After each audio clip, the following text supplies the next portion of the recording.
மாதா தொலைக்காட்சியின் அன்பு நேயர்களுக்கு பணிவான வணக்கம். அன்புள்ளகளே, எதிர்நோக்கின் திருப்பயணிகள் என்ற இந்த அன்பான நிகழ்ச்சிக்கு உங்களை வரவேற்கின்றேன்.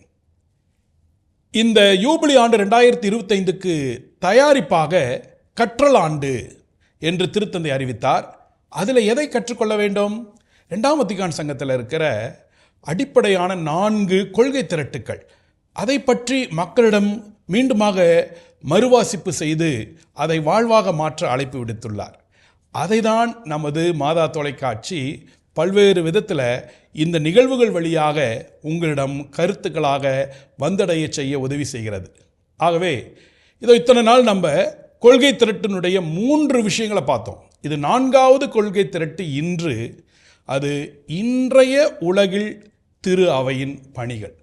ரொம்ப ப்ராக்டிக்கலான ஒரு அற்புதமான ஒரு கொள்கை திரட்டு, எல்லாருடைய வாழ்க்கையும் தொடுகின்ற ஒரு கொள்கை திரட்டு.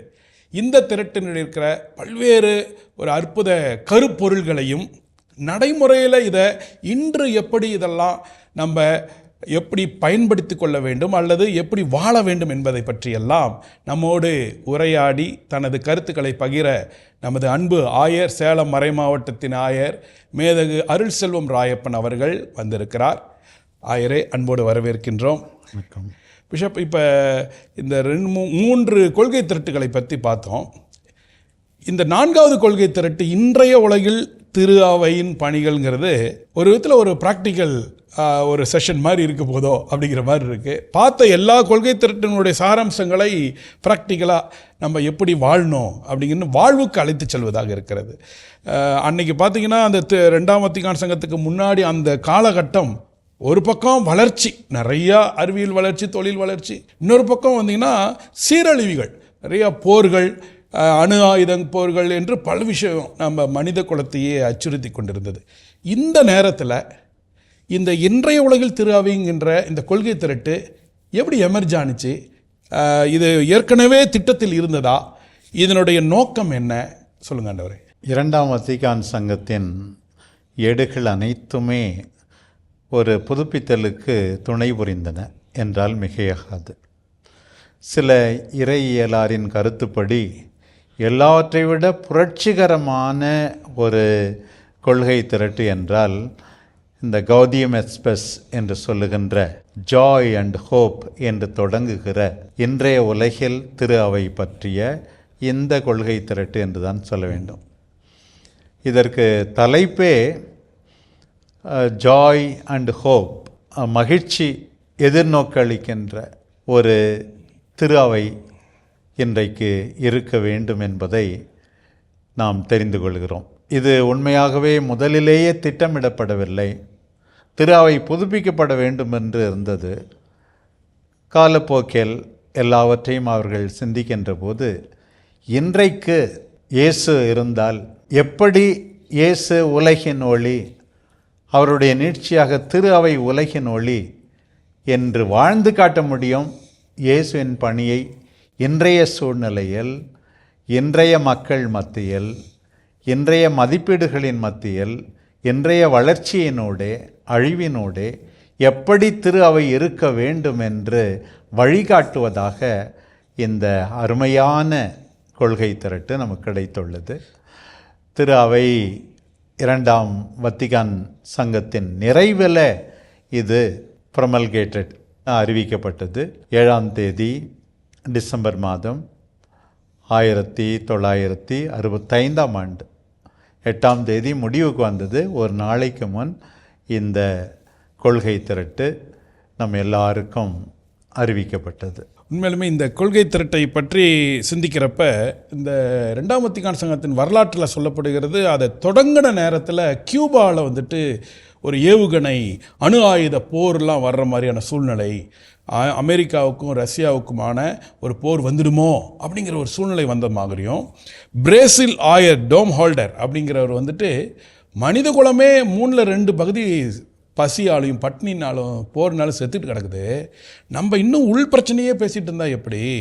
மனித குலத்திற்கு தேவைக்கு நாம் பதிலளிக்க வேண்டாமா? மனித குலத்திற்கு அக்கறையை காட்ட வேண்டாமா அப்படின்னு அவர் கேட்டு அதுக்கு உடந்தையாக கார்டினல் மொந்தினி, அதாவது பின்னாடி திருத்தந்தையாக மாறின 6ஆம் பால், அவரும் ஆமாம் இந்த உலகத்திற்கு நாம் அக்கறை காட்டி உலக பிரச்சனைகளை சிந்திக்கணும்லாம் பேசின மாதிரிலாம் சொல்கிறாங்க. இந்த church in the modern world, இன்றைய உலகில் திரு அவை, இந்த ஒரு கொள்கை திரட்டினுடைய சூழ்நிலையை இப்போ நம்ம பார்த்தோம் ஆண்டவரே. இப்படி ஆயர்கள் சிந்திச்சதனுடைய பலனாக தான் இந்த இன்றைய உலகில் திரு அவை அப்படிங்கிற ஒரு கொள்கை திரட்டு வந்ததாக சொல்கிறாங்க. இன்னுமாக இதனுடைய பின்னணி என்ன ஆண்டவர்? அந்த காலத்தில் இருந்த சூழ்நிலைகள் எது இப்படியான ஒரு கொள்கை திரட்டுக்கான வழி அமைத்தது? திரு அவை மனுக்குலத்தின் வேதனைகளை கண்டு துன்பங்களை கண்டு சும்மா இருக்க முடியாது. அழிவு பாதையை நோக்கி ஒரு விதத்தில் உலகம் போய்கொண்டு தான் இருந்தது. ஒரு பக்கம் பார்த்தால் முதல் உலகப் போர் 1914 பிறகு, அதே போல் 2ஆம் உலகப் போர் 40களில், எப்போது 3ஆம் உலகப் போர் வெடிக்குமோ என்றெல்லாம் அச்சம் இருந்தது. அறிவியல் உலகில் இன்னும் பல்வேறு கண்டுபிடிப்புகளின் வழியாக மனிதனுடைய ஆக்க சக்தி அழிவு பாதையில் பல நேரங்களில் பயன்படுத்தப்பட்டது. இந்த அச்சுறுத்தல் மத்தியில் திரு அவை எப்படி இருக்க வேண்டும், என்ன போதிக்க வேண்டும், எப்படி இயேசுவுக்கு சான்று பகர வேண்டும் என்ற கேள்வி இருந்தது. அதனால்தான் அன்றைக்கு திரு அவை மனிதர்களை விட்டு ஏன் தனக்குள்ளே மட்டும் கவனத்தை செலுத்தாமல் தனக்கு வெளியேயும் உலகத்தை பார்க்க வேண்டும், என்ன நடக்கிறது என்று பார்க்க வேண்டும், மனுக்குலத்தின் நம்பிக்கை, வேதனை, ஜாய்ஸ் அண்ட் ஹோப்ஸ், இது எல்லாவற்றிலும் ஈடுபட வேண்டும். அவர்களுக்கு உண்மையாகவே ஆண்டவரின் ஆறுதலாக இருக்க வேண்டும். அநீதி நடைபெறுகின்ற நிகழ்கின்ற இடங்களில் நீதியை போதிக்க வேண்டும், மனித மாண்பை காக்க வேண்டும் என்றெல்லாம் அந்த சூழ்நிலையில்தான் இத்தகைய ஒரு போதனை வருவதை கண்டு நாம் மகிழ்ச்சி அடைகிறோம். உண்மையாலுமே அந்த சூழ்நிலைக்கு பதில் தருவதாக இந்த ஒரு கொள்கை திரட்டு வந்திருக்கிறதா பார்க்க முடியுது ஆண்டவரே. இந்த கொள்கை திரட்டு 2 பகுதியாக இருக்குது. அதில் முதல் பகுதியை பார்த்தீங்கன்னா the church and humanities calling, மனித குலத்தினுடைய அழைப்புக்கு திரு அவையினுடைய பதில் என்ன அப்படிங்கிறத பார்க்குறோம். அதில் ஒரு 4 தலைப்புகள் வருது. முதல் தலைப்பு ரொம்ப மிக மிக முக்கியமானதாக சொல்லப்படுவது மனித மாண்பு. மனித மாண்பை பற்றி நம்ம திரு அவை ஃபர்ஸ்ட்லேருந்து இறைவார்த்தையிலேருந்தே நமக்கு விளக்கப்பட்டிருந்தாலும் இந்த கொள்கை திரட்டு என்ன சொல்லுது ஆண்டவரே? முக்கியமாக நம்ம எல்லாருமே அடிப்படையில் மனிதர்கள். விவிலியத்தில் சொல்லப்பட்டிருக்கிறது, மனிதர் கடவுளின் சாயலில் படைக்கப்பட்டிருக்கிறார்கள். திருமுழுக்கு பெற்றவர்கள் மட்டுமல்ல, திருமுழுக்கு பெறாதவர்கள், கடவுளிலே நம்பிக்கை இல்லாதவர்கள், எல்லா மனிதருமே கடவுளின் சாயலில் படைக்கப்பட்டார்கள். இந்த நேரத்தில் மீண்டுமாக மனிதர்களை இந்த தொழிற்புரட்சி மற்ற புரட்சிகள் எல்லாம் பல நேரங்களில் லைஃப்லெஸ் ஆப்ஜெக்ட்ஸ், பூமியினுடைய ஒரு பகுதியாக, உணர்வு இல்லாதவர்களாக மனிதர்கள் நடத்தப்பட்டார்கள். இன்னும் தொடர்ந்து நடத்தப்படுகிற அபாயத்தை திரு அவை சந்தித்தது. எனவே மனித மாண்பை உலகுக்கு எடுத்துரைக்க வேண்டும், மனித மாண்பை மதிக்க வேண்டும். எல்லாருடைய தன்னுரிமையை கடவுள் நமக்கு கொடுத்து படைத்தது மிகப்பெரிய கொடை, ஃப்ரீடம், சுதந்திரம் என்று சொல்லுகிறோமே, அந்த தன்னுரிமையை எல்லாரும் மதிக்க வேண்டும் என்று இந்த முதல் பகுதியிலே அது மீண்டும் மீண்டும் வலியுறுத்தப்படுகிறது. உண்மையிலுமே அந்த தன் உரிமை ஒரு பக்கம் கேட்கணும், இன்னொரு பக்கம் பொறுப்புள்ளவர்களாக இருக்கணும் அப்படின்லாம் சொல்லப்படுது. அப்போ நீங்கள் சொல்கிறத பார்த்தா அந்த மானிடத்தினுடைய மாண்பு, மனிதனுடைய மாண்பு அப்படிங்கிறத ஒரு பக்கம் அவருக்குரிய உரிமையும் இருக்கணும், இன்னொரு பக்கம் அவருக்குரிய பொறுப்பு. அந்த பொறுப்புகள் சம்பந்தமாகவும் உரிமைகள் சம்பந்தமாகவும் நிறையா சொல்லியிருக்கு இல்லையா? அது முக்கியமாக எப்படி தன்னுடைய மனித வாழ்வை நம்ம எப்படி மதிக்கணும், அதை பற்றி என்னங்க ஆண்டவரே? ஒவ்வொரு இந்த உரிமையும் ஆப்ளிகேஷன் அண்ட் ரைட்ஸ்ன்னு சொல்வார்கள். சில பேர் ரைட்ஸ் அண்ட் ஆப்ளிகேஷன், உரிமை முதலா கடமை முதலா என்றெல்லாம் கேட்பார்கள். தனி மனித வாழ்விலும் குடும்பத்திலும் சமூகத்திலும் எல்லாருக்கும் உரிமையும் கடமையும் இருக்கும். ஒரு சிலர் மட்டுமே செயல்படுபவர்களாகவும் மீதி பேரெல்லாம் அமைதியாக இருப்பவர்களாகவும் இருந்துவிடக்கூடாது. ஒவ்வொரு மனிதனுக்கும் கடமையை நிறைவேற்ற ஒரு வாய்ப்பு, உகந்த சூழ்நிலை இருக்க வேண்டும். எனவே உரிமைகளை நிலைநாட்ட வேண்டும். இவை இரண்டுமே இணைந்துதான் சமூகத்திலே நடக்க வேண்டும். உனக்கு உரிமை இருக்கிறது, ஆனால் எந்த கடமையும் நான் செய்ய மாட்டேன் என்று யாருமே சொல்ல முடியாது. அதே போல் கடமையை மட்டும்தான் நீ செய்ய வேண்டும், எந்த உரிமையும் கேட்காதே என்றும் சொல்ல முடியாது. அதனால் சட்டங்கள் எதற்காக என்று சொல்லும்போது நான் பல முறை சட்டத்தை பற்றி கற்றுக் கொடுக்கும்போது நான் சொல்வதுண்டு, சட்டம் கடமையை நிறைவேற்ற துணை செய்கிறது, உரிமைகளை பாதுகாக்கிறது என்று சொன்னேன். அதே போலத்தான் இங்கேயும் கடமைகளும் உரிமைகளும் மதிக்கப்பட வேண்டும் என்பதை திரு அவை உலகுக்கு அறிவிக்கிறது. உண்மையிலுமே அப்போ இந்த தனி மனிதனுடைய வாழ்க்கை அப்படிங்கிறது கடவுளுடைய சாயலில் தான் நம்ம ஒவ்வொருத்தங்களும் படைக்கப்பட்டிருக்கிறோம். அங்கிருந்தே ஆரம்பிக்க மாதிரி இருக்குது. ஸோ ஒரு பக்கம் தனி மனிதனுடைய மாண்பு, மதிப்பு கடைபிடிக்க வேண்டும், மதிக்கப்பட வேண்டும் அப்படின்லாம் பார்க்குறோம். ஆனால் இந்த தனி மனிதனாக நம்ம வாழ போகிறதில்ல, சமுதாயத்தில் தானே வாழ போகிறோம். அதை மிக அழகாக அடுத்த ஒரு தலைப்பில் the community of mankind, human அப்படிங்கிறது ஒரு சமூக வாழ்வு, தனி வாழ்வு அல்ல. அப்படிங்கிறப்ப தனி மனிதனுக்கு உரிமை இருக்குது, அதுக்காக வாய்ச்சல் வாழ முடியாது, சமூகத்தில் இணைந்து வாழ்கிறாய். அப்போ என்ன செய்யணும் அப்படிங்கிறத பற்றி சொல்லப்பட்டிருக்காட்டுது. ஆமாம், நம்ம man is a social animal. அவன் ஒரு மிருகம்தான், ஆனால் ஒன்றாக மற்றவர்களோடு பழகுகின்ற ஒரு மிருகம், பகுத்தறிவுள்ள ஒரு மிருகம் என்றெல்லாம் சொல்லுகிறோம். நாம் எல்லாரும் இந்த காலத்தில் அன்பியங்களை பற்றி பேசுகிறோம், பேசிக் கிறிஸ்டியன் கம்யூனிட்டிஸ் என்றெல்லாம் சொல்லுகிறோம். அதை தாண்டி பேசிக் ஹியூமன் கம்யூனிட்டிஸ், எல்லாரும் மனிதர்கள். நாம் நம்முடைய அன்பியத்திலிருந்து தொடங்கி எல்லா மனிதர்களையும் ஒன்றிணைக்கக்கூடிய இன்னும் விசாலமான குடும்பங்களை, இயங்களை நாம் உருவாக்க வேண்டும் என்பதுதான். அதனால் மனிதர்கள் ஒருவர் மீது அக்கறை கொள்ள வேண்டும். அன்னை தெரேசா ஒரு முறை மிக அழகாக சொன்னார்கள். யாருக்கோ போயிட்டு 4 நாளாக சாப்பிடாதவங்களுக்கு கொஞ்சம் அரிசி கொண்டு போய் கொடுத்தார்களாம். ஒரு 10 கிலோ இருக்குமா. போய் கொடுத்த உடனே அந்த குடும்பத்தின் தாய் அன்னை தெரேசா அவர்களை விட்டு போகும் முன்பே வேகமாக 4 வீடு தள்ளி ஓடி போனார்களாம். அந்த அரிசியில் பாதியை பிரித்து 5 கிலோவை எடுத்துக்கொண்டு. எங்கம்மா போயிட்டு வந்த என்று அன்னை தெரேசா கேட்கும்போது அவர்கள் சொன்னார்களாம், அந்த வீடும் ஏழை தான், அந்த பிள்ளைங்களும் 4 நாளாக சாப்பிடலம்மா, அதுக்கு தான் பாதியை கொடுக்க போனேன். இதைத்தான் ஒரு விதத்தில் அன்றைக்கு திரு அவை நவீன உலகத்தில் எப்படி இருக்க வேண்டும் என்பதை போதிக்க, எல்லா விதமான பாகுபாடுகளும் நீங்க வேண்டும், துன்பப்படுகின்ற எல்லாரோடும் நாம் உடன் இருக்கிறோம் என்ற உணர்வை நாம் தர வேண்டும், அவர்களுடைய துன்பத்தை துடைக்க ஏதாவது செய்ய வேண்டும், சாலிடாரிட்டி, டுகெதர்னஸ், எல்லாரும் மனிதர்கள் என்பதை உணர வேண்டும் என்பதற்காக திரு அவை இந்த கொள்கை திரட்டில் இந்த அக்கறையை, கரிசனையை, மனுக்குலம் முழுவதற்குமான அக்கறை. இன்னும் இந்த காலகட்டத்தில் நம்முடைய திருத்தந்தை இயற்கைக்கு மட்டியில் நமக்கு அக்கறை இருக்க வேண்டும், அப்போதுதான் நாம் வாழ முடியும் என்றெல்லாம் பேசுவதனுடைய தொடக்கமாக இந்த போதனை இருக்கிறது என்று சொல்ல வேண்டும். உண்மையிலுமே மனிதர்களுடைய வாழ்க்கை தனி வாழ்வு ஒரு பக்கம், சமூக வாழ்வு, குழும வாழ்வு, இந்த இரண்டையுமே திரு அவை எப்படி அதனுடைய மாண்பை மதிக்குதுங்கிறத இந்த 2 விஷயத்துலையுமே நம்ம பார்க்க முடியுது. முக்கியமாக பிறரை தன்னுடைய மறு உருவாக பார்த்தோம்னா, கடவுளுடைய சாயலாக பார்த்தா எனக்குள்ளே இருக்கிற கடவுள் உங்கள்கிட்ட இருக்கிறார் அப்படிங்கிறத சிந்தனையை வளர்த்து கொண்டாவே ஒரு சமத்துவம், சகோதரத்துவம் வரும். அப்போ அந்த அனாதைகள், ஏழைகள், கைவிடப்பட்டவர்கள் அப்படிங்கிற ஒரு குழுவினர்களுடைய சூழ்நிலையில் மாறும் அப்படிங்கிற ஒரு தன்மையும் நம்ம இந்த இடத்துல நம்ம பார்க்க முடியுது. நீங்கள் சொன்ன மாதிரி அந்த குழும வாழ்வுக்கு அழைப்பு விடுக்கிறத நம்ம பார்க்குறோம். இப்படிப்பட்ட ஒரு சமுதாயத்தில் மனிதனுடைய ஈடுபாடு எப்படி இருக்கணும், ஹியூமன்ஸினுடைய ஆக்டிவிட்டி உலகம் முழுக்க எப்படிலாம் இருக்கலாம் அப்படிங்கிறத பற்றி சொல்லியிருக்கிறாங்க. அது என்னங்க பிஷப்?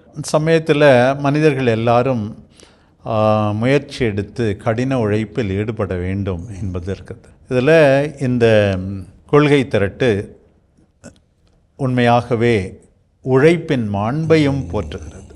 எல்லா மனிதர்களுக்கும் வேலை கிடைக்க வேண்டும். இன்றைக்கு இந்தியாவில் ஒரு மிகப்பெரிய பிரச்சனை, எத்தனையோ பேருக்கு வேலை இல்லாத நிலை. ஏறக்குறைய 60 ஆண்டுகளுக்கு முன்பே இந்த எல்லாருக்கும் வேலை கிடைக்க வேண்டும் என்பது மிக அதிகமாக வலியுறுத்தப்பட்டது. அந்த சமயத்தில் கொஞ்சம் கொஞ்சமாக இந்த நவீன இயந்திரங்கள் மனிதர்களை வேலை இல்லாதவர்களாக ஆக்கிவிட்டது. ஆக ஒரு பக்கம் நவீன கண்டுபிடிப்புகள் வேலையை சுலபமாக்குவது, அதே சமயத்தில் அதனால் எத்தனையோ பேர் வேலை இழந்து விடக்கூடாது. இரண்டையும் ஒருங்கிணைத்து நாம் செல்ல வேண்டும். நான் கூட நினைப்பதுண்டு, வெளிநாட்டிலே பார்த்துவிட்டு ஒரு நெல் அறுவடை செய்யும்போது, அல்லது கோதுமை, அங்கே கோதுமை அதிகம், கோதுமை அறுவடை செய்யும்போது ஒரே ஆள் இது இவ்வளவு வேலையை செய்து விடுகிறானே என்று அவன் டிராக்டரை ஓட்டி போகிறான். வரும்போது கோதுமையை மட்டும் ஒரே ஆள் கொண்டு வருகிறான். நம்ம ஊரில் 100 பேர் இங்கே வேலை செய்கிறார்களே என்று. இங்கேயும் அப்படி செய்தால் இந்த 100 பேர் குடும்பம் என்ன ஆகும் என்று பிறகுதான் நான் நினைத்து பார்த்தேன். ஆக ஒரு பக்கம் விஞ்ஞான அறிவியல் வளர்ச்சி, இன்னொரு பக்கம் மனித மாண்பு உழைக்க வேண்டும். இவை இரண்டையும் ஈடு கொடுத்து தான் எதுவும் பாதிக்கப்படாமல் இருக்கும் விதத்தில் நவீன கண்டுபிடிப்புகள் பயன்படுத்தப்பட வேண்டும். உண்மையிலுமே அந்த ஒரு பொது நலனோடு இருக்கணும் அப்படிங்கிற பாயிண்ட்டை நீங்கள் சொல்கிறீங்க. எந்த ஒரு கண்டுபிடிப்பும், ஏன்னா மனுஷன் தான் கண்டுபிடிக்கிறாங்க, அது சுயநலனுக்காக இல்லாமல் மனிதர்கள் எல்லாருக்கும் பயனுள்ளதாக இருக்கணும் அப்படிங்கிறத ஒரு பரந்துபட்ட எண்ணத்தோட திரு அவை பார்த்துருக்கு அப்படிங்கிறதையும் பார்க்க முடிகிறது. அப்படி பார்க்குறப்ப உலகியல் துறைக்கும் நம்ம இறை நம்பிக்கைக்கும் வித்தியாசம் இல்லை. எல்லாமே கடவுள்கிட்ட இருந்து தான் வருது. உலகில் இருக்கிற விஷயங்கள் எல்லாமே மனிதர்கள் வழியாக நடத்துக்கிறது அப்படிங்கிறத நம்ம பார்க்க முடியுது. இந்த இப்படிப்பட்ட ஒரு தனி மனித மாண்பு மற்றும் சமூக குடும்ப வாழ்க்கையில் நம்மளுடைய திரு அவை என்ன செய்யணும் அப்படிங்கிற மாதிரி இந்த மாடர்ன் வேர்ல்டில், நவீன உலகத்தில் திரு அவையினுடைய ஈடுபாடு எப்படி இருக்கணுங்கிறத பற்றி என்ன சொல்லியிருக்காங்க பிஷப்? திரு அவை பிரச்சனைகள் நிறைந்த, குழப்பங்கள் நிறைந்த, போர்கள் அதிகமாகி கொண்டிருக்கிற இந்த சூழ்நிலையில் யாருமே நம்பிக்கை இழந்து விடாதீர்கள். நான் எதிர்நோக்கன்னு சொல்கிறோம், நம்பிக்கை இழந்து விடாதீர்கள். இப்போ கூட நம்ம பார்க்குறோம், அந்த எதிர்நோக்கோடு நாம் திருப்பயணம் செய்ய வேண்டும். இது புதிதல்ல. அந்த காலத்தில் கௌதியம் எக்ஸ்பிரஸ் மிக அழகாக சொன்னது, the church must be a sign of hope. நம்பிக்கை அளிப்பவராக இருக்க வேண்டும். பார்க்கும்போது இல்லை வாழ முடியும். இன்றைக்கு கூட நான் நிறைய பள்ளி ஆசிரியர்களுக்கெல்லாம் சொல்லிக் கொடுக்கும்போது, அண்மையில் நான் சேலத்தில் அடிக்கடி சொல்லுகின்ற உண்டு, உங்கள் பிள்ளைகளுக்கு என்ன கற்றுக் கொடுக்கிறீர்கள்? பணிவும் துணிவும் கற்றுக் கொடுங்கள். பணிவு எனும்போது கடவுளுக்கு பணிவது, நாட்டு நியாயமான சட்டங்களுக்கு பணிவது. பணியை கற்றுக் கொடுங்கள். படித்துவிட்டு யாருக்கும் பணியாமல் இருந்தால் என்ன பிரயோசனம்? இன்னொரு பக்கம் துணிவை கற்றுக் கொடுங்கள். நிச்சயமாக வாழ முடியும், என்னால் சாதிக்க முடியும், வாழ்வுக்கு அர்த்தம் உண்டு. நம்பிக்கை இழந்து தற்கொலையை செய்து கொள்ள வேண்டியதில்லை. நம்பிக்கை இழந்து உண்மையாகவே ஒரு டிப்ரெஷனில் போய் எல்லாம் முடிந்து விட்டது என்று நடைபெணமாக இருக்க வேண்டியதில்லை. அதற்குத்தான் அன்றைக்கே திரு அவைக்கு சொன்னது, be a sign of hope amidst all the problems. நம்பிக்கை கொடுக்க கற்றுக் கொடுக்க. இது திரு அவை எனும் போது நாம் ஏற்கனவே சொன்னோம், திருமுழுக்கு பெற்ற ஒவ்வொருவரும் நம்பிக்கை கொடுக்க வேண்டும். இல்லை, வாழ்ந்து காட்டுகிறேன் என்று அவர்களுக்கு தூண்டுகோலாக இருக்க வேண்டுமே தவிர யாரையும் மனமுடிய செய்து விடக்கூடாது. அப்படி பார்க்குறப்ப இந்த திரு அவைங்கிறது இந்த உலகத்தில் ஏதோ தனி என்டிட்டி இல்லை, இந்த உலகத்திற்கு ஒரு ஒளியாக, ஒரு புளிப்பு மாவாக செயல்படணும் அப்படிங்கிற ஒரு அழைப்பை பார்க்க முடியுது இல்லை பிஷப்? அப்படி இருக்கிறப்ப இந்த நாடுகளுக்கும் நம்ம திருச்சபைக்கும் ஏதாவது உறவுகள் இருந்துச்சா? இந்த கொள்கை திரட்டை நமது ஆயர்கள் மற்றும் திரு அவையினர் இந்த நாடு தலைவர்களோடு அல்லது நாட்டில் நடக்கிற விஷயங்களுக்கு நம்ம சமூக நீதி பற்றி எல்லாம் குரல் கொடுக்கணும், இப்படிலாம் நமக்கு என்கரேஜ் பண்ணுற மாதிரி இருக்கா? நான் ஏற்கனவே சொன்னேன், வத்திக்கான் சங்கத்தினுடைய பின்னணி, அதற்கு முன்பு இருந்த பார்வை, திரு அவையில்தான் உண்மை இருக்கிறது, திரு அவையில்தான் நல்லது செய்யும் ஆற்றல் இருக்கிறது, எல்லா நல்லதவற்றின் ஒட்டுமொத்த சொந்தக்காரர் திரு அவை என்கின்ற மனப்பாங்கு இருந்தது. ஆனால் அந்த சிந்தனை கொஞ்சம் மாறி இந்த நவீன உலகில் திரு அவை என்ற கொள்கை திரட்டு நல்ல மனமுடைய எல்லாரோடும் இணைந்து அநீதியை களைய போராடு, நல்ல மனமுடைய எல்லாரோடும் இணைந்து ஏழைகளுக்கு உதவி செய், சமூகத்தை கட்டியெழுப்பு, இப்படி எல்லாரோடும் என்டர் இன்டு டயலாக். ஏற்கனவே நாம் பார்த்தோம் மற்ற ஏடுகளில், திருமுழுக்கு பெறாதோரோடு நாம் உறவு கொள்ள வேண்டும், திருமுழுக்கு பெற்று கத்தோலிக்க திரு அவையிலிருந்து பிரிந்தவர்களோடு உறவு கொள்ள வேண்டும், இப்போது நல்ல மனமுடைய எல்லா மனிதர்களோடும் தொடர்பு கொள்ள வேண்டும். இன்றைய நவீன உலகத்தில் உரையாடல், உறவாடல், கம்யூனிகேஷன், டயலாக். கம்யூனிகேஷன், உடலுக்கு ரத்தம் எப்படி தேவையோ அப்படித்தான் உரையாடல் இருக்க வேண்டும். ரத்தம் இல்லை என்றால் உடல் செத்து போகிறது. கம்யூனிகேஷன், உறவாடல் இல்லை என்றால் உறவு செத்து போகிறது. உறவு செத்து போகக்கூடாது. எல்லாரும் கடவுளின் படைப்பு, நல்ல மனிதர்களோடு இணைந்து செயல்படு என்று அறைகூவல் விடுக்கிறது. அதனால தானே என்னமோ இந்த திருச்சங்கங்களுக்கு பின்னாடி பார்த்தீங்கன்னா நமது திருத்தந்தையர்கள் உலகத்தில் ஏதாவது போர் நடக்கிற நேரத்தில் உடனே குரல் கொடுக்கிறார்கள். எங்கேயாவது வன்முறை நடக்கிறப்ப, மனிதர்களுடைய உரிமைக்கு மீறானது நடக்கிறப்ப உடனே அந்த ஏஞ்சலஸ் இடத்துல இருந்தோ அல்லது ஒரு பத்திரிகை வழியாகவோ உடனடியாக குரல் கொடுக்கறத நம்ம பார்க்க முடியுது. சூடான் நாட்டில் கூட பிரச்சனை வந்தப்போ அந்த தலைவர்களை அழைத்து நம்ம திருத்தந்தை பிரான்சிஸ் அவங்க காலிலே கூட விழுந்து அவர்களை சமாதானப்படுத்தினார். அதெல்லாம் பார்க்க முடியுது. அப்போ நம்ம திரு அவை என்பது இந்த உலகத்திலேருந்து ஏதோ தனியாக இல்லை. திரு அவை என்பது தான் இன்றைய கிறிஸ்துவின் சாட்சி. இந்த உலகத்திற்கு, உலகத்துக்கே பாடம் தரலாம் அன்னைக்கு இஸ்ராயல் குலம் போல அப்படிங்கிறத நம்ம பார்க்க திரு அவை ஹியூமனிட்டி, மனுக்குலம் முழுவதற்கும் பணிபுரிய அழைக்கப்பட்டுள்ளது. சில நேரத்தில் சிலர் தவறாக புரிந்து கொள்கிறார்கள். எடுத்துக்காட்டாக இந்திய நாட்டில் எத்தனையோ நிறுவனங்கள் இருக்கின்றன, கல்வி கூடங்கள் இருக்கின்றன, மருத்துவமனைகள் இருக்கின்றன. இது எதுவும், இவை அனைத்தையும் எதை காட்டுகிறது? நாம் யாருமே மனமாற்ற அடிப்படையில் இவற்றை செய்யவில்லை. அவர்கள் கடவுளின் படைப்பு. துன்புறுகின்ற இவர்கள் இயேசுதான் என்று அன்னை தெரேசா போல பலர் உணர்ந்ததால் செய்யப்படுகின்ற ஒரு நிகழ்ச்சி. we are called to serve humanity. அவர்களுடைய படிப்பிற்காக, அவர்களுடைய உடல் நலத்திற்காக, மிக முக்கியமாக அவர்களுடைய தன்னுரிமை மதிக்கப்பட வேண்டும், சமூக நீதி நிலைநாட்டப்பட வேண்டும். இவற்றுக்கெல்லாம் அடிகோலாக நாம் இவற்றையெல்லாம் செய்கிறோமே தவிர பலர் நம்மை குற்றம் சாட்டலாம். திரு அவையே மிக தெளிவாக சொல்லுகிறது. சட்டம் 748 யாரையும் அவருடைய மனச்சான்றுக்கு எதிராக கத்தோலிக்க மறையை ஏற்றுக்கொள்ளும்படி யாரும் கட்டாயப்படுத்தவே கூடாது. அப்படி கட்டாயப்படுத்தினால் திரு அவையினுடைய சட்டத்தையே மீறுவதாக இருக்கும். நாம் எதற்காக மற்றவர்களுக்கு உதவி செய்கிறோம்? மனம் மாற்ற அல்ல. நாம் எல்லாருமே எவ்வாறு ஆண்டவர் அந்த கடைசி தீர்ப்பின் போது கேள்வி கேட்பார், நான் பசியாய் இருந்தேன் உண்ண கொடுக்கவில்லை, நான் ஒரு கத்தோலிக்கராய் பசியாய் இருந்தேன் என்றெல்லாம் சொல்லவில்லை. தேவையில் இருக்கின்ற அத்தனை மனிதரிலும் ஆண்டவர் இருக்கிறார் என்று நாம் நம்புவதால் தான் இந்த பிறரன்பு செயல்கள், பிறரன்பு செயல்களை தாண்டி முக்கியமாக இது வலியுறுத்துவது மனித மாண்பு மதிக்கப்பட வேண்டும், சமூக நீதி நிலைநாட்டப்பட வேண்டும், உலகில் சமாதானம் வேண்டும், உலகினர் மகிழ்ச்சியாக இருக்க வேண்டும் என்பதற்காக திரு அவை கொண்டிருக்கின்ற அக்கறை தான். உண்மையாலுமே அதான் இயேசு சொன்ன பாதையில் நம்ம திரு அவை செல்கிறது அப்படிங்கிறத பார்க்க முடிகிறது. பசியால் இருக்கிறவங்களுக்கு உணவு, ஆடை இல்லாதவங்களுக்கு ஆடை, இது மாதிரி சிறைச்சாலையில் இருக்கிறவங்களை போய் சந்திக்கிறது எல்லாம் ரொம்ப அற்புதமாக. இந்த முதல் பகுதியை பார்த்திங்கன்னா இந்த கொள்கை திரட்டு மனிதர்களுடைய மாண்பையும் அதே நேரத்தில் மனிதர்கள் தனி வாழ்வல்ல சமூக வாழ்வையும் சொல்லி அதில் திருச்சபையினுடைய பணியை பற்றி அழகாக விளக்கியிருக்கு. அப்போ திரு அவை இனிமே இன்னும் முழுமையாக ஈடுபடணும் அப்படிங்கிறத நம்ம பார்க்க முடியுது.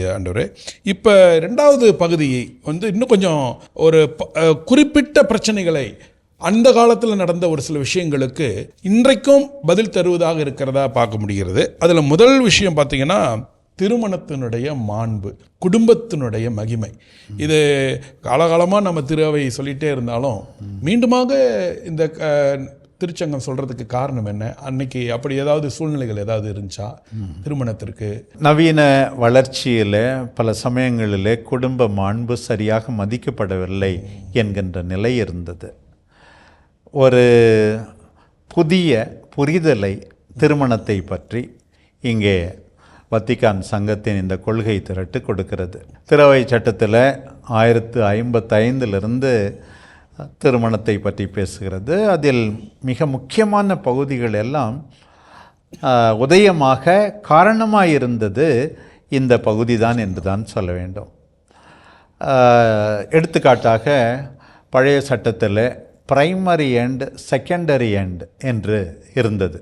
திருமணத்தின் தலையாய நோக்கம் என்ன, பிறகு அடுத்து இருக்கிற நோக்கம் என்ன என்றெல்லாம் இருந்தது. அதையெல்லாம் ஒரு விதத்தில் இந்த வத்திக்கான் ஏடு மாற்றிவிட்டது.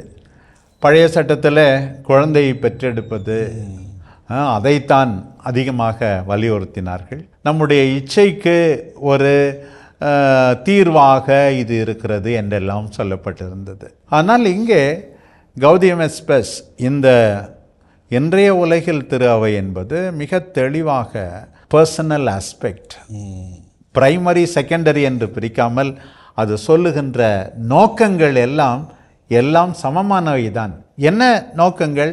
முக்கியமான நோக்கம் வெல்பீயிங் ஆஃப் த ஸ்பௌசஸ், ஒருவருடைய நலன், கம்பேனியன்ஷிப், கணவன் மனைவிக்காக, மனைவி கணவனுக்காக, அதை முதலில் சொல்லிவிட்டு பிறகு ப்ரொக்ரியேஷன் அண்ட் எஜுகேஷன் ஆஃப் சில்ட்ரன் என்று சொல்லுகிறது. எல்லாமே ஒன்றுதானே தவிர பிரைமரி செகண்டரி என்று அல்ல. இப்படி பர்சனல் ஆஸ்பெக்ட், தனிப்பட்ட மனிதருடைய உறவை மையப்படுத்தி, மாண்பை மையப்படுத்தி, உணர்வுகளை மையப்படுத்தி, அதற்கு முக்கியத்துவம் கொடுத்து வாழ்நாளெல்லாம் ஒருவருக்கு துணையாக இருக்க வேண்டும் என்ற கருத்தை இங்கே வலியுறுத்துகின்றது திருமணத்தை பற்றி. அதே போல் குழந்தைகளை பெற்று வளர்க்க வேண்டிய இந்த சூழ்நிலை அப்போதே கொஞ்சம் தொடங்கிவிட்டது. எவ்வளோ பேர் திருமணம் வேண்டாம், என் தனியாகவே இருந்து விடுகிறேன் என்று. சில பேர் திருமணம் செய்யாமலேயே பலர் குடும்பத்தில் ஈடுபட ஆரம்பித்து விட்டார்கள்.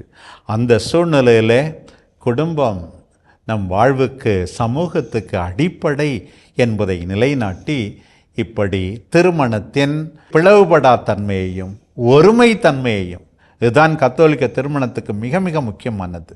யூனிட்டி அண்ட் இன்டிசொலபிலிட்டி ஆஃப் மேரேஜ், இவை எல்லாவற்றையும் மீண்டும் வலியுறுத்தியது இந்த கொள்கை திரட்டு.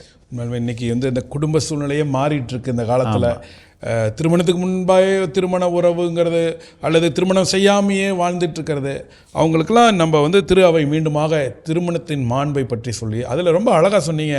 அதாவது குழந்தை பெற்றெடுக்கிறதுங்கிறது முக்கியம் இல்லை, அந்த கணவன் மனைவி அந்த அன்பு தான். ஏன்னா குழந்தை பேரின்மை கூட இருக்குது. நிறைய பேருக்கு குழந்தை இல்லாத ஒரு சூழ்நிலை, குழந்தை பெற்றெடுக்க முடியாத உடல்நிலை சூழ்நிலை இருக்கலாம். அப்போ அதை அந்த மாதிரியானவர்களுக்கெல்லாம் ஒரு ஆறுதல் தருகிற, நம்பிக்கை தருகிற ஒரு விஷயம். அடுத்தது திருமணங்கிறது டில் த எண்ட், இறுதி வரை கணவன் மனைவி இணைந்து அன்புறவோடு வாழ்கிறது, அதெல்லாம் ரொம்ப அழகாக விவரிக்கப்பட்டிருக்கிறது. இதில் இன்னொரு விஷயம் சொல்கிறாங்க, இந்த திருமணம் ஒரு கவனன்ட், ஒரு உடன்படிக்கை அப்படிங்கிற ஆஸ்பெக்ட், அது எப்படி விளக்கப்படுகிறது? அதான் பழைய சட்டத்தில் அதிகமாக இந்த கான்ட்ராக்ட், ஒப்பந்தம் என்ற அந்த ஆஸ்பெக்ட், அந்த கோர் அதிகமாக வலியுறுத்தப்பட்டது. புதிய சட்டம் கான்ட்ராக்ட் என்பதை விடுவிக்கவில்லை, இருந்தாலும் கூட அதை விட அதிகமாக த மேரேஜ் கவனன்ட், உடன்படிக்கை என்று சொல்லுகிறது. இந்த கான்ட்ராக்டில் அன்பு இல்லாமல் இருக்கலாம், ஆனால் உடன்படிக்கையில் அன்பு இருக்கிறது, புரிந்து கொள்ளல் இருக்கிறது, வாழ்நாள் முழுவதும் பிரமாணிக்கம், உண்மையுடன் மற்றவருக்கு நடந்து கொள்வது இருக்கின்றது. இப்படி ஆண்டவர் இயேசுவுக்கும் திரு அவைக்கும் உள்ள அந்த நெருக்கமான உறவு புதிய திருமணத்தை பற்றிய விளக்கத்தில் அமைந்திருப்பது மிக மிக நன்றாக இருக்கிறது. உண்மையிலுமே, ஏன்னா அந்த ஒரு உடன்படிக்கைங்கிறதுல எப்படி கடவுள் மக்களோட உடன்படிக்கை செஞ்சுக்கிட்டார், அது என்றைக்குமே நிலைக்கும். அது மாதிரி திருமணம் கணவன் மனைவிக்குள்ள உடன்படிக்கைங்கிறது என்றுமே கடவுள் முன்னிலை நடக்கிறது அப்படிங்கிறத பார்க்க முடிகிறது.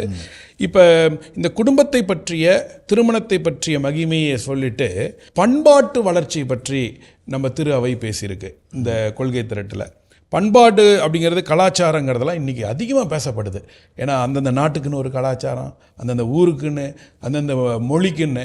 ஸோ இப்போ இந்த பண்பாட்டு கலாச்சாரம் அப்படிங்கிறதுல, பண்பாட்டு வளர்ச்சியில் திரு அவையினுடைய பணி என்ன? உண்மையாகவே ஒவ்வொரு பண்பாட்டையும் நாம் மதிக்க வேண்டும். உங்களுக்கே தெரியும், அண்மை காலத்தில் தமிழகத்தில் இந்த ஜல்லிக்கட்டு எவ்வளோ ஆபத்துக்கள் இருக்கிறது என்றெல்லாம் உணர்ந்தாலும் கூட, இருந்தாலும் நம்முடைய தனித்தன்மைக்கு, பண்பாட்டுக்கு ஊறு விளைவிக்கக்கூடாது என்று எத்தனையோ இளைஞர்கள் சேர்ந்து போராடி அதில் வெற்றி கண்டார்கள் என்று. அதை நியாயப்படுத்தியோ அதை எதிர்த்தோ நாம் கருத்து சொல்வதை விட்டுவிட்டு ஒன்றை புரிந்து கொள்கிறோம்.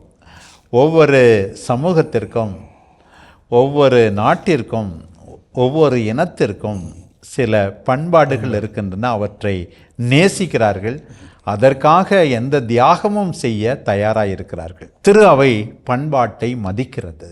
ஆகையினால்தான் அடிப்படையை விட்டுவிட்டு அடிப்படை இல்லாதவற்றில் வேறுபாடுகளோடு நம்பிக்கையை அறிக்கையிட அது வழிவகுக்கிறது.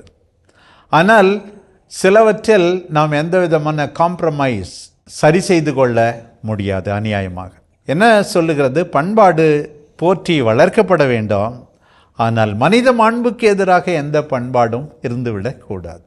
சில பண்பாடுகள் உடன்கட்டை ஏறுவதை ஒருவேளை போற்றலாம், ஒருவேளை கத்தோலிக்கத்தில் இல்லை என்றாலும் வேறு சில இடங்களில். ஆனால் திரு அவை thou shall not kill, thou shall not take away your life, உன் உயிரை நீ எடுத்துக்கொள்ளக்கூடாது, உன் உயிர் மீது உனக்கு அதிகாரம் இல்லை என்பதை ஒருபோதும் ஏற்றுக்கொள்ளவே கூடாது. பண்பாடு திருமணத்தை பொறுத்த மட்டில் கூட எடுத்துக்காட்டாக பல மனைவியர் இதுதான் எங்கள் பண்பாடு, பல கணவர்கள் இதுதான் எங்கள் பண்பாடு என்றால் அது ஏற்றுக்கொள்ளப்பட முடியாது. ஏனென்றால் ஹியூமன் டிக்னிட்டி, மனிதருடைய மாண்பு மதிக்கப்படுகிறது, நீ யாருக்கு சொந்தம் என்பது. இன்னும் ஒன்று இந்த கொள்கை திரட்டு மிக அழகாக சொல்லுகிறது. இந்த பண்பாடுகள் எல்லாம் 3 காரியங்களை மனத்தில் கொள்ள வேண்டும். ஒன்று உண்மை, உண்மையை எப்போதும் பாதுகாக்க வேண்டும். இரண்டாவது அழகு, வாட் எவர் இஸ் பியூட்டிஃபுல், அழகு. மூன்றாவது நல்லது. அண்மை காலத்தில் திருத்தந்தை பிரான்சிஸ் கூட இவற்றையே மீண்டும் மீண்டும் சொல்லுகிறார்.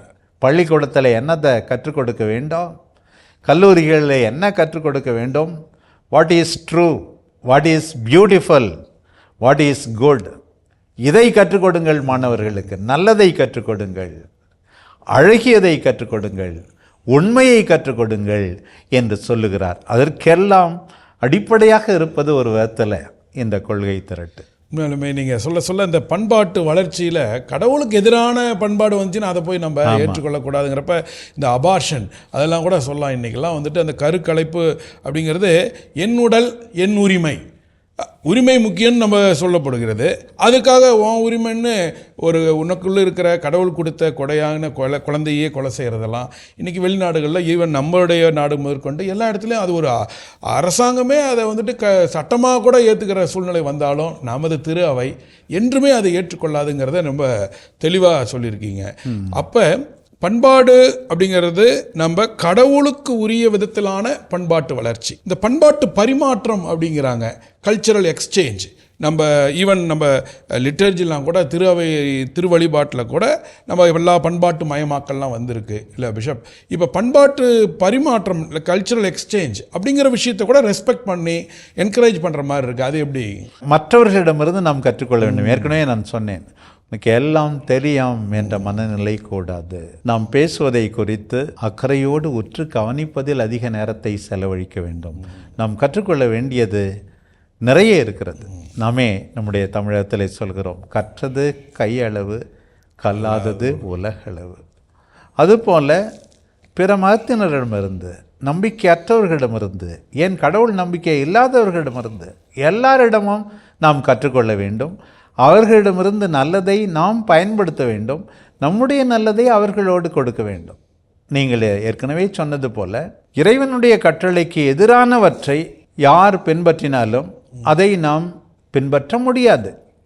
ஊருடன் ஒத்துவாழ் என்பது பழமொழி. ஆனால் ஊரே கொலை செய்யும் போது நானும் கொலை செய்கிறேன் என்று சேர்ந்து ஒத்து வாழ முடியுமா? அது பழமொழியாக இருக்கலாம். பொதுமொழி, நீ தனியே இருந்தாலும் ஆண்டவருடைய மதிப்பீட்டை பின்பற்றினால் நீதான் பெரும்பான்மை, நீ ஒருவனே இருந்தாலும். ஒரு பக்கம் மற்றவர்களிடமிருந்து கற்றுக்கொள்ள வேண்டும், இன்னொரு பக்கம் கற்றுக்கொள்வது எதுவோ அது ஆண்டவர் முன்னிலையில், மனசாட்சி முன்னிலையில் ஏற்புடையதா, இறைவார்த்தையின் அடிப்படையில் அமைகின்றதா, இறைவனுடைய சட்டத்திற்கு எதிரானதா, ஒத்து போகிறதா என்றெல்லாம் சிந்தித்து சீர்தூக்கி பார்த்து ஒருவரோடு பகிர்ந்து கொள்ள வேண்டும். அப்போ இந்த பண்பாட்டு வளர்ச்சியை பற்றி பேசிகிட்டு இருக்கிறப்ப நம்ம மனித வாழ்க்கையில் வந்துட்டு ஒரு இந்த திருச்சங்கத்துக்கு முன்னாடி ஒரு பழைய புரிதல்லாம் வந்துட்டு உலகம் தவறானது, நம்ம வந்துட்டு ஆன்மீகம் தான் முக்கியம் அப்படின்னு ஒரு தனித்தனியாக பிரித்த மாதிரி இருக்குது. ஆனால் இந்த கொள்கை திரட்டு பார்த்திங்கன்னா ஒரு முழு மனிதனாக பார்த்தா வெறும் ஆன்மீகம் மட்டுமல்ல, ஆன்மா உடல் மட்டுமல்ல, இந்த மனிதன் வந்து பொருளாதாரம், சமூக வாழ்க்கை, அரசியல் வாழ்க்கை எல்லாத்துலேயும் ஈடுபடுறோம். அப்போ இந்த கொள்கை திரட்டு சமூகத்தில் நம்மளுடைய பணி, பொருளாதாரத்தில் எப்படியெல்லாம் நம்ம வந்துட்டு ஒரு நீதியாக இருக்கணும், அதற்குரிய இப்போ உதாரணத்துக்கு ஒரு வேலைக்கு கூட நம்ம சம்பளம் கொடுக்கறது முதற்கொண்டு எல்லாம் நீதியாக இருக்கணும், இந்த மாதிரியான விஷயங்கள்லாம் கூட பேச இருக்கிறதா சொல்கிறாங்க. என்ன விஷயம்? சமூக வாழ்வில் பொருளாதார நடவடிக்கைகளில் திரு அவை அக்கறை கொண்டிருக்க வேண்டும். ஒரு பக்கம் நாம் சொன்னோம், திரு அவைக்கு பொருளாதாரம் தேவைப்படுகிறது. ஏன் தேவைப்படுகிறது? நம்முடைய கோயில் கட்ட வேண்டும் என்றால் பணம் தேவை, நம்முடைய வழிபாட்டுக்கு பணம் தேவை, நம்முடைய வேலையாட்கள் அல்லது பணியாட்கள் குருக்களாக இருக்கலாம், மற்றவர்களாக இருக்கலாம், அவர்களுக்கு ஊதியம் அளிக்க பணம் தேவை. எல்லாவற்றையோடு அதிகமாக நம்முடைய திருத்தூது பணிக்காக, பிறரன்பு பணிக்காக, ஏழைகளுக்கு உதவி செய்ய நமக்கு பணம் தேவை. பொருட்கள் இல்லாமல் நாம் இருக்க முடியாது. ஏதோ ஒரு கனவு உலகில் நாம் வாழ்ந்து கொண்டு இருக்க முடியாது. நான் சொல்வேன், மனிதன் உயிர் வாழ்வது அப்பத்தினால் மட்டுமன்று, அதே போல் மனிதன் உயிர் வாழ்வது வார்த்தையால் மட்டுமன்று, கொஞ்சம் அப்பமும் தேவை என்று தான் சொல்ல வேண்டும். அதை கொஞ்சம் மாற்றி சொல்லலாம். அப்படி பார்க்கும்போது பொருளாதாரத்தில் திரு அவைக்கு அக்கறை உண்டு. தன்னுடைய பொருளாதாரம் மட்டுமல்ல, அது நல்ல விதத்தில் பயன்படுத்தப்பட வேண்டும் என்பதில் மட்டுமல்ல, உலகினரின் பொருளாதாரம் எப்படி இருக்கிறது, ஏழைகள் ஏன் ஏழைகளாக இருக்கிறார்கள், பணக்காரர்கள் ஏன் பணக்காரர்களாக இன்னும் அதிக பெரிய பணக்காரர்களாக மாறிக்கொண்டே போகிறார்கள், இந்த அநீத அமைப்புகளை உடைத்தெறிந்து எப்படி ஆண்டவர் விரும்புகின்ற மாதிரி உலகம் முழுவதிலும் திருத்தூதர் பணி 2ஆம் அதிகாரத்தில் 4ஆம் அதிகாரத்தில் எல்லாம் பொதுவாக இருந்தது. தேவையில் இருப்பவர் யாரும் இல்லை, அவர்கள் எல்லாரும் ஒரே மனமாய் இருந்தார்கள். அத்தகைய நீதியுள்ள அக்கறையுள்ள ஒரு சமூகத்தை உருவாக்குவது எப்படி, சோஷியல் இன்இக்வாலிட்டி, இப்படி சமத்துவமற்ற இந்த சமுதாயத்தில் சமத்துவத்தை கொண்டு வருவது எப்படி, இதை எல்லாவற்றை பற்றியும் திரு அவை அக்கறை கொள்ள வேண்டும் என்பதை இது எடுத்து சொல்லுகிறது. உண்மையாலுமே இதெல்லாம் இன்றைக்கி ரொம்ப அடிப்படையிலே தேவையாக தான் இருக்கிறத பார்க்க முடிகிறது. ஏன்னா ஒரு சிலரிடமே போய் குமியுது. ஒரு நாட்டினுடைய முழு சொத்தில் பார்த்தீங்கன்னா ஒரு 30 பேர்த்துக்கிட்ட போய் முழு நாட்டினுடைய இது இருக்குது. ஏழைகள், நீங்கள் சொன்ன மாதிரி ஏழைகளாகவே, அதுவும் நம்ம நாட்டில் 60% மேலே பிலோ பாவர்ட்டி லைன்லாம் சொல்கிறப்ப அந்த பகிர்வு மனம் இல்லை, உழைப்புக்கேற்ற ஊதியம் இல்லை, அல்லது வேலைவாய்ப்பே வாய்ப்பு இல்லாமல் போயிடுது அப்படிங்கிற இந்த எல்லா விஷயத்தையுமே நம்ம திரு அவை வந்துட்டு ரொம்ப அக்கறையோடு அன்போடு நம்ம இனிமேல் பணியாற்றணும், நம்மளும் இந்த உலகத்திலே பணியாற்றுகிறோம் அப்படிங்கிறதெல்லாம் நம்ம சிந்திக்கிறதுக்கு ஒரு அற்புதமான வாய்ப்பாக இருக்கிறது. சமூக பொருளாதாரத்தை பற்றிய சூழ்நிலைகளை நம்ம பார்த்தோம் பிஷப்.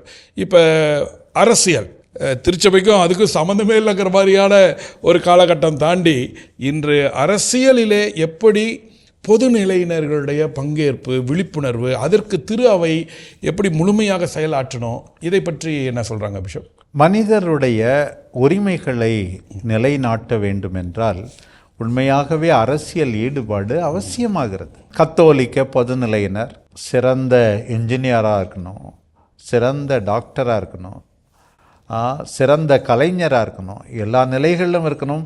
ஏனென்றால் பொதுநிலையில் நுழைந்து அவற்றை தூய்மைப்படுத்த வேண்டும், அங்கே நற்செய்தி மனநிலையால் ஊடுருவ வேண்டும் என்று ஏற்கனவே பொதுநிலையினரை பற்றி பேசும்போது நான் சொன்னேன். அதே போல அரசியல் துறையிலும் கத்தோலிக்க பொதுநிலையினர் ஈடுபட வேண்டும். அப்போதுதான் நம்முடைய உரிமைகள் இன்னும் நன்றாக பாதுகாக்கப்பட முடியும் என்பதை இந்த கொள்கை திரட்டு மிக அழகாக எடுத்துச் சொல்கிறது. அதை அரசியல்வாதிகள் எல்லாம் கெட்டவர்கள் என்று சொல்லிவிட்டு அங்கே போகாமலே இருந்தால் நம்ம எல்லாரையும் அடகு வைத்து விடுவார்கள். இன்னும் இறங்கத்தக்க நிலைதான் நமக்கு ஆகுமே தவிர, சமூக நீதிக்காக, தனி மனித உரிமைகளை பாதுகாக்க எல்லாருமே ஆளுமை தன்மையோடு, கிறிஸ்து அரசர், நம்முடைய நியாயமான உரிமைகளை நாம் பாதுகாக்க வேண்டுமென்றால் அரசியலில் நுழைந்து போராட வேண்டும். பல நேரங்களிலே நல்ல மனமுடைய, ஒத்த மனமுடைய நற்செய்தி மதிப்பீடுகள் உண்மையாகவே முக்கியத்துவம் பெறுகின்ற மற்ற தலைவர்களோடும் ஒருங்கிணைந்து பாடுபட வேண்டும், போராட வேண்டும் என்பதை சொல்லுகிறது. இன்றைக்கு ஒரு பெரிய அழைப்பு ஆனால் அதே சமயத்தில் இன்னொன்றையும் நான் கூறிக்கொள்ள விரும்புகிறேன். திறவை சட்டம் மிக தெளிவாக நமக்கு எடுத்து சொல்லுகிறது, துறவிகள் மற்றும் அருள் பணியாளர்கள் பொறுத்தமட்டில் அவர்கள் தீவிரமாக கட்சி அரசியலில் ஈடுபடக்கூடாது. அப்படி ஈடுபட வேண்டிய சூழ்நிலை சில சந்தர்ப்பங்களிலே இருந்தால் அதற்கு முறையான அதிகாரிகளுடைய அனுமதி தேவைப்படுகிறது என்று இன்றைக்கு கூட இங்கொன்றும் அங்கொன்றுமாக நாம் கேள்விப்படுகிறோம். சில பேர் தங்களுடைய அங்கியோடு உடுப்போடு பல நேரங்களிலே சில கட்சி கூட்டங்களில் பேசுவது. நம்முடைய மக்கள் பல கட்சியை சார்ந்திருக்கிறார்கள், பல கொள்கைகளை சார்ந்திருக்கிறார்கள். அடிப்படையில் நாம் அவர்களுக்கு கற்றுக் கொடுக்க வேண்டியது, இயேசுவின் மதிப்பீடுகளுக்கு முரணாக ஒருவர் செயல்பட்டால் அந்த கட்சியை நாம் ஏற்றுக்கொள்ள முடியாது. உதாரணமாக நம் ஆண்டவர் அஹிம்சை, வன்முறையினால் எதையும் நிலைநாட்டக்கூடாது என்பதை திட்டவட்டமாக சொல்லியிருக்கிறார். ஒரு அரசியல் கட்சி, ஒரு சித்தாந்தம் அத்தகைய நிலையை வலியுறுத்தினால் நாம் அதை ஏற்றுக்கொள்ள முடியாது. அதே போல எல்லா மனிதரும் கடவுளின் பிள்ளைகள் எனும்போது இனத்தை மையமாக வைத்து, மொழியை மையமாக வைத்து ஒருவர் அரசியல் கட்சியை நடத்தினால் அதையும் ஏற்றுக்கொள்ள முடியாது. ஆண்டவருக்கு உகந்த முறையில் எப்போது நல்ல கொள்கைகள் இருக்கின்றதோ, நற்செய்தியோடு ஒத்து போகின்றதோ, அத்தகைய கொள்கைகளை நாம் எல்லாரும் ஏற்றுக்கொள்ள வேண்டும். இன்னைக்கு எப்பெல்லாம் தேர்தல் வருதோ அந்த நேரத்தில் மட்டும் ஒரு சில நேரத்தில் அந்த அரசியலை பற்றி பேசிட்டு விட்டுறாங்க. ஆனால் நீங்கள் சொல்கிறத பார்க்குறப்ப இந்த கொள்கை திரட்டு 60 வருஷத்துக்கு முன்னாடியே தெளிவாக சொல்லிடுச்சு, அரசியலில் ஈடுபட வேண்டும், முக்கியமாக பொதுநிலையினர். அதுதான் அந்த பொதுநிலையினர். ஏன்னா இந்த கொள்கை திரட்டு கூட அதற்கான விவாத ஏடு ரெடி பண்ணப்ப 14 பொதுநிலையினர் இதில் இருந்திருக்கிறதா சொல்லப்படுகிறது பிஷப். அப்போ அந்த பொதுநிலையினருடைய மனநிலை அதெல்லாம் வச்சு தான் இதை அற்புதமாக உருவாக்கி இருக்கிறத நம்ம பார்க்க முடிகிறது. இன்னொரு 2 விஷயத்தை இந்த கொள்கை திரட்டு பேசியிருக்கிறது. ஒன்று உலக அமைதி, இன்னொன்று உலக சமூக வளர்ச்சி. இந்த உலக அமைதி தான் இந்த சங்கம், பொது சங்கம் ஆரம்பிக்கிறதுக்கு முன்னாடியே திருத்தந்தை 23ஆம் யோவான் பேசினது இந்த உலக அமைதி, சமூக நீதி. ஸோ அப்போ இன்னைக்கு இந்த கொள்கை திரட்டு வழியாக இன்றைய வாழ்க்கைக்கு, உலக அமைதிக்கு நம்மளுடைய பங்கேற்பு என்ன பிஷப்? ஆண்டவருடைய போதனை தெளிவாக இருக்கிறது. தனி மனித வாழ்வில் எல்லாரும் மன்னிக்க வேண்டும், மன்னித்தால்தான் பலியை ஒப்பு கொடுக்க வேண்டும் என்றெல்லாம். குடும்ப அளவில் நான் சில இடங்களில் பார்த்துருக்கிறேன், இரவு ஜெபம் முடிந்து எல்லாரும் சமாதானம் செய்து. இதை தாண்டி பங்கு அளவில், மறைமாவட்ட அளவில், ஊர் அளவில், நாட்டு அளவில் எல்லா இடத்திலும் சமாதானம். இன்றைக்கு சண்டை சச்சரவுகளுக்கு குறையில்லை. அணு ஆயுத புரட்சி என்றெல்லாம் சொல்லுகிறார்கள். யார் வேண்டுமானாலும் எப்படி வேண்டுமானாலும் ஒரு நாட்டையே அழித்து விடலாம் என்றெல்லாம் இருக்கிறார். அதற்குத்தான் அப்போதே வத்திக்கான் சங்கம் இந்த கொள்கை திரட்டு வழியாக டிஸ்ஆர்மமெண்ட், ஒரு விதத்தில் போர்க்கருவிகளை எல்லாம் குறைக்க வேண்டும், அதுவும் மனிதனுக்கு அநியாயமாக தீங்கிழைக்கக்கூடிய இந்த போர்க்கருவிகளை விட்டு கொடுத்து மனிதர்களை அழிப்பதை விட போர்க்கருவிகளை அழிக்க வேண்டும் என்று அழைப்பு விடுத்தது பாரு. நாம் ஒரு பக்கம் நீதியை நிலைநாட்டுபவர்கள், மௌனமாக இருந்தால் அநீதியைத்தான் நிலைநாட்டுகிறது. நியூட்ரல் என்று நாம் சொல்லிக்கொண்டே இருக்க முடியாது. நியூட்ரல் என்பது சந்தர்ப்பவாதிகளுடைய வார்த்தை தான் என்று நான் சொல்லுவேன். Either you are persecutor or you are persecuted. நீ துன்புறுத்தப்படுகிறாய் அல்லது துன்புறுத்துகிறாய். நீ பேசாமல் இருந்தால் நீ உண்மையாகவே ஆண்டவருக்கு பிரியமானவர் அல்ல. நமக்கு எதுக்கு வீண் வம்பு, அவர்கள் அழியட்டும் என்று யாரும் சும்மா இருக்கக்கூடாது. அதற்காகத்தான் திருத்தந்தை மீண்டும் மீண்டும் இந்த நவீன காலத்திலே வருகின்ற போர்கள் நிறுத்தப்பட வேண்டும் என்று கண்ணீர் விட்டு பேசுகிறார், அறைகூவல் விடுக்கிறார். 2-3 முறை திருத்தந்தையே அழுதார். திருத்தந்தை பிரான்சிஸ் அவர்கள், இந்த போர் எப்போது முடியுமோ தெரியவில்லையே, எந்த தவறும் செய்யாதவர்கள் எல்லாம் அழிக்கப்படுகிறார்களே. சமாதானத்தின் தூதுவர்களாக ஆண்டவர் கடைசியாக சீடர்களை அனுப்பும்போது அவர்களை மன்னித்து சமாதானத்தை அளித்து தான் அனுப்பினார். அதே போல சமாதானத்தை கட்டியெழுப்ப இன்றைக்கு அறைகோல் விடுக்கிறார். ஒவ்வொரு திருமுழுக்கு பெற்றவரும், ஒவ்வொரு மனிதரும் தன்னால் இயன்ற அளவுக்கு குடும்பத்தை, சமூகத்தை சமாதானமாக்க, அமைதியுள்ள இடமாக ஆக்க, உலக அளவிலும் ஊர் அளவிலும் தன்னால் இயன்றதையெல்லாம் செய்யாத போது நாம் ஆண்டவரால் கணக்கு கேட்கப்படுவோம் என்பதை மறந்துவிடக்கூடாது. உண்மையிலுமே அந்த சமூக அமைதி, உலக அமைதிங்கிறதுல முதல்ல வீட்டிலேருந்தே தொடங்குதுங்கிற மாதிரி இருக்குது. ஒரு பகை உணர்வு இல்லாமல் குடும்ப சமாதானம், அடுத்துல ஊரில் இருக்கிறதுல ஒற்றுமை, அடுத்தது இன்னொன்று சொல்கிறாரு அந்த கம்யூனிட்டி ஆஃப் நேஷன்ஸ், ஒரு நாடுகளுக்கிடையே ஒரு ஒற்றுமை. இதற்கும் நம்ம திரு அவை ஈடுபடணும் அப்படிங்கிற மாதிரிலாம் கூட போட்டிருக்கு. நிறையா முயற்சிகளும் எடுக்கிற மாதிரி இருக்குது. திரு அவையினுடைய நாடுகளுக்கிடையேயான ஒற்றுமைக்கு திரு அவை எப்படிலாம் பங்கெடுக்கலாம்னு நினைக்கிறீங்க ஆண்டவர்? உண்மையாக தனி மனிதனாக எதுவுமே செய்ய முடியாது. தொடக்கத்தில் ஆரம்பித்தா ஒரு ட்ரஸ்ட்ன்றாங்க, அசோசியேஷன்றாங்க, அதாவது சங்கம் என்கிறார்கள். ஏன் எதற்காக இந்த சங்கங்கள்? ஜுரிடிக்கல் பர்சன்ஸ் என்று சொல்லுகிறோம், சட்டத்தில் ஆள். சில காரியங்களை தனி மனிதன் செய்ய முடியாது, பலருடைய சக்தி ஒன்றிணைய வேண்டும். அதற்காகத்தான் சங்கங்கள். இந்த சங்கங்கள் நீண்ட ஆயுளை கொண்டுள்ளன. தனி மனிதனுடைய ஆயுள் மிக குறையது. இந்த சங்கங்கள் பல காரியங்களை செய்ய முடியும், தனி மனிதன் செய்யாத காரியங்களை. இதே போலத்தான் நாடுகள் அளவிலே இப்படி ஒத்துழைப்பு தேவைப்பட்டால், அவை உண்மையாகவே சாத்தியமானால்தான் சில காரியங்களில் நாம் வெற்றி காண முடியும். நாட்டளவிலே உதாரணமாக இப்போது குளோபல் வார்மிங் பற்றி, உலகமே சூடாக போகிறது, இயற்கையை பாதுகாப்பதற்கு ஒரு தனி நாடு மட்டும் முயற்சி செய்ய முடியாது.